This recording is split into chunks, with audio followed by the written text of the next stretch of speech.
Asmara, Eritrea's capital, is a city of 1 million people living in a digital void. Here the rhythms of daily life unfold much as they did decades ago, untouched by the relentless march of technology that has transformed so many other capitals around the world. Here the internet is a rumor, not a reality, deliberately kept at bay by government policy. Most residents have never experienced the constant connectivity that defines modern life elsewhere. The few who do access the web do so under strict limitations, often waiting hours for a single page to load. The city's wide boulevards and Art Deco buildings feel frozen in time, untouched by the digital revolution. Walking these streets is like stepping into a living museum where the past is preserved not just in architecture, but in the very fabric of daily existence. Notifications, social media, instant answers. These are foreign concepts. Instead of the constant buzz of smartphones, there's a quiet hum of conversation and the rustle of newspapers. Life is analog. People meet face-to-face, read printed newspapers, and tune in to state radio. News travels by word of mouth, and important announcements are posted on public boards or broadcast over the airwaves. Knowledge is passed through books, elders, and trusted friends, not search engines. Wisdom is shared in stories, and learning is a communal experience, rooted in tradition and personal connection. The youth grow up without digital identities. No Instagram, no TikTok, no influencers. Their friendships are built on shared experiences, not online profiles, and their sense of self is shaped by real-world interactions. Friendships are forged in cafes and on street corners, not online. Social life is lived in the open, where laughter and debate fill the air, and every meeting is an event. For the government, this isolation is about security and cultural preservation. Leaders argue that keeping the digital world at bay protects national identity and shields society from outside influence. For many Eritreans, it's a frustrating barrier to the world. They long for connection, for opportunity, for a chance to join the global conversation that remains just out of reach. For visitors, it's a disorienting, strangely calming journey to a slower, more deliberate era. The absence of digital noise offers a rare chance to be present, to observe, and to reflect. Asmara is a living experiment, a modern city, offline by design. In a world racing toward the future, it stands as a reminder of what life was like before the internet, and what is gained and lost when time stands still. Mornings in Asmara begin with the city's sounds, not smartphone alarms. The gentle clatter of shop shutters, the distant call of a street vendor, and the laughter of children heading to school fill the air. Here, the day unfolds at its own pace, guided by the rhythms of the community, rather than the buzz of notifications. Plans are made in person or by habit, no texts, no digital calendars. Friends know where to meet because they always have, and neighbors drop by unannounced, trusting in the reliability of routine and face-to-face connection. News comes from the state-run newspaper or radio, not from a feed. Each morning people gather at cafes to read headlines or tune in to the latest broadcast, sharing updates and opinions over strong coffee. Rumors spread quickly, filling the gaps left by limited official information. Word of mouth is powerful, and stories travel from market stalls to street corners, weaving a tapestry of community knowledge. Social life thrives in the real world.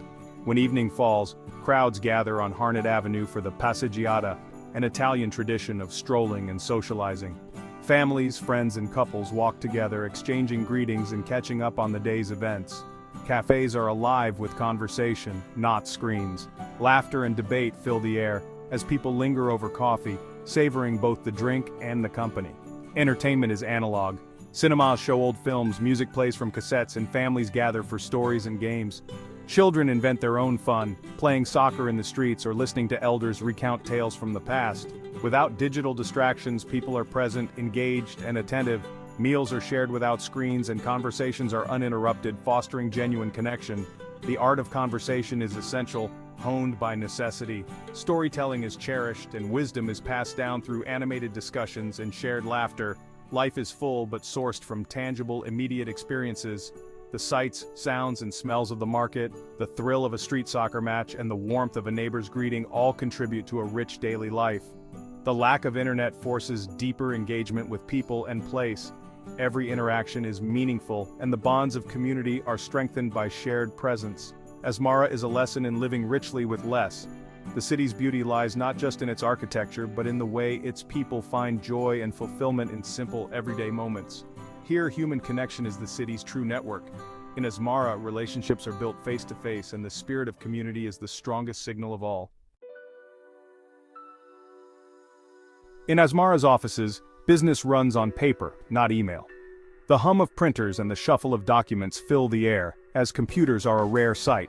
Instead of digital screens, desks are piled high with files, folders, and handwritten notes, each one a testament to a slower, more deliberate way of working.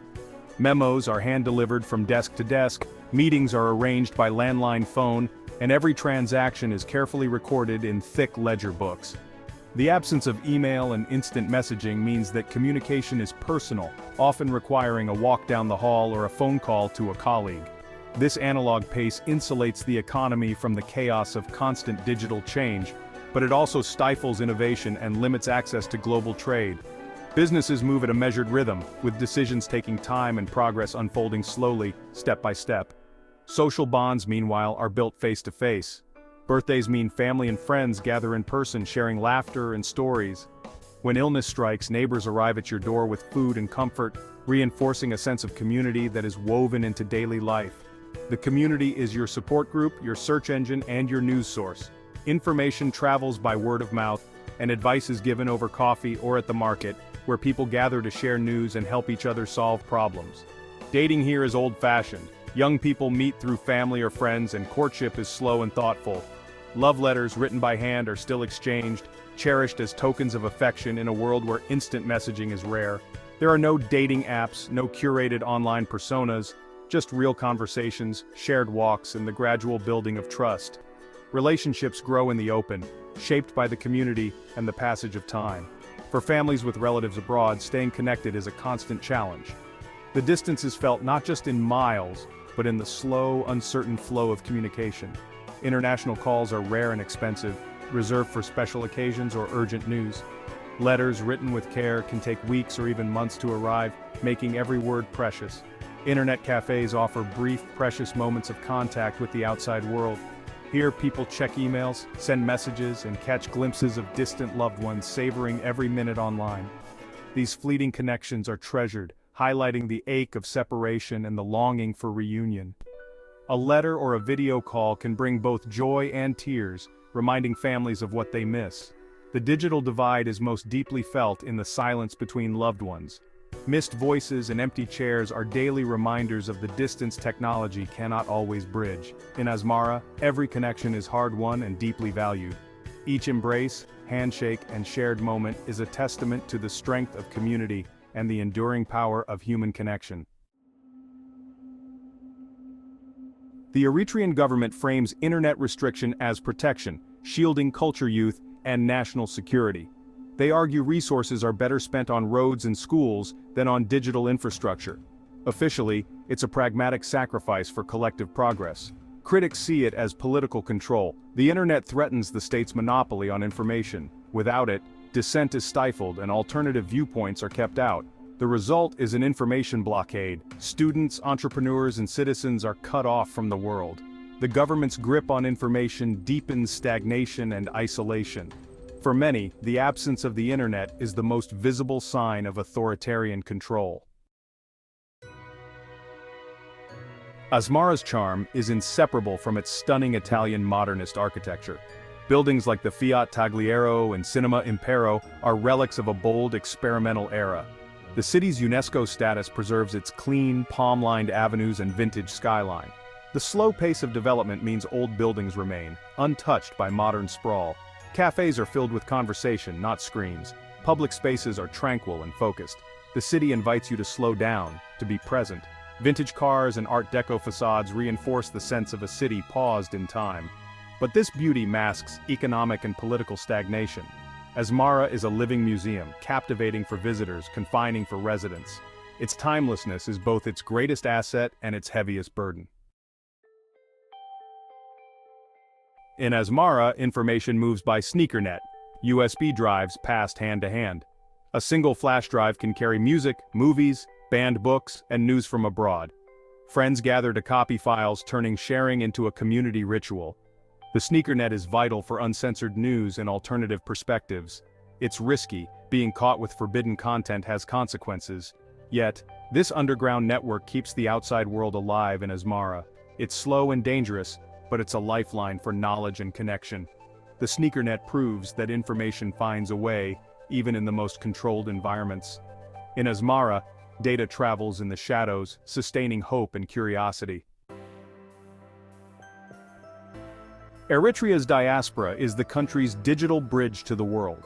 Expatriates run websites, radio stations, and social media groups, sharing news and culture. Travelers bring laptops and hard drives loaded with content, feeding the local sneaker net. Phone calls and messages from abroad are precious, often shared with entire neighborhoods. Diaspora trends, music, fashion, ideas, filter back to Asmara, keeping it connected to global Eritrean culture. The government views diaspora media with suspicion, deepening divides within families. For many, the diaspora is a lifeline, smuggling information, offering hope, and maintaining a sense of belonging. This connection is fragile but vital, preventing total cultural isolation. The diaspora keeps alternative narratives alive, challenging the state's information monopoly. In Asmara, every whisper from abroad is a reminder, you are not forgotten. Asmara draws travelers seeking the unique and the untouched. Its UNESCO-listed architecture is a magnet for photographers and historians. The city offers a rare, enforced digital detox. No emails, no notifications, just presence. Visitors engage deeply with local life, savoring real conversations and the city's slow rhythms. Asmara is safe, clean, and tranquil, one of Africa's most peaceful capitals. The vintage cars, old cafes, and evening passeggiata evoke a bygone era. For adventurous tourists, Asmara is authentic, unchanged by global tourism trends.